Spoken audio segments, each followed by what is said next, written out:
Now, while Australians seem to be getting a reprieve from rate rises for the moment, though, the cost of living crisis and mortgage pain is far from over. And in fact, we're only learning the long-term impacts that the 12 increases in the space of a year are having, with new research showing 4 out of 5 people are now postponing big life decisions, including having children, as they struggle to meet their mortgage repayments. Joining me now to talk all about this is Herald Sun business commentator Terry McCrann. Terry, thank you so much for coming on the program tonight. Now, on the one hand, these rate hikes were necessary to keep inflation under control, but I kind of feel like some of the impacts they're having on Australians could be also detrimental. Have we seen, give our viewers your take, the end of the rate rises, or are there more in the cards? Take a step back, James.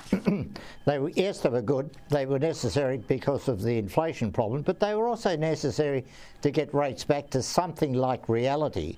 I mean, in the crazy reactions to COVID across the board, one of the things that central banks around the world went mad about was reducing rates to zero, and basically they were handing out free money to borrowers. So when that period ended, like everything else to do with COVID, when the lockdowns ended, when all those crazy policies ended, the travel bans ended, and we came back to some sort of reality, and that included what happened with interest rates, they were going to cause pain. People had gone out and borrowed free money, essentially, and when rates started to come back to something like zero, and 6% from home loan is not exactly, you know, a usurious rate, James. It is, you know, it's painful if you've got $1 million debt or a $500,000 debt.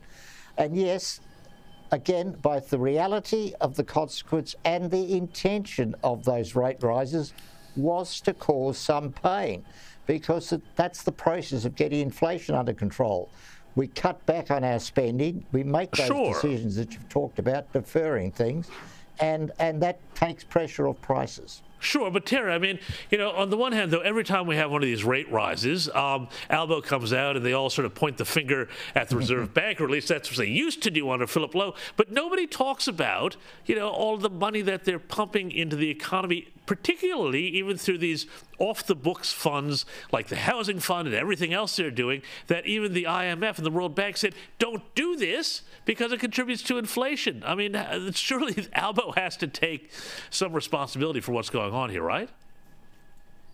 You make a very, very important point, James, and it's not just the money that the government is pumping into the economy, which the Reserve Bank is trying to neutralise with the rate rises, but trying to offset. So the more money the government pumps into the economy, the more money it directs for these specific projects, however well-intentioned, yes, that makes the Reserve Bank jobs harder.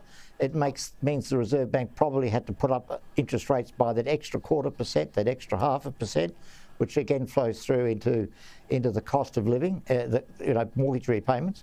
But secondly, James, it's not only what the government is doing on that front, it's the fact that it's pushing up energy prices with its deliberate net zero policies, and it's imposing cost of living increases across the board. It's not just in the direct spending programs.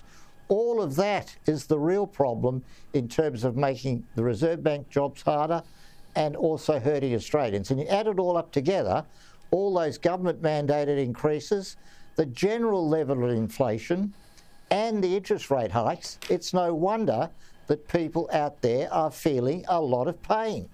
And Terry, just very, very quickly, how is it then that the government keeps telling us that renewables are the cheapest form of power, and yet our power bills keep going up? Real quick, 15 seconds, Terry McCrann. Well, the answer is obviously it's complete nonsense, James. Renewables are not the cheapest form of power, and they don't work. Well, I can't say clearer than that. Thank you so much, Terry McCrann, for your insights. Really appreciate it. Now,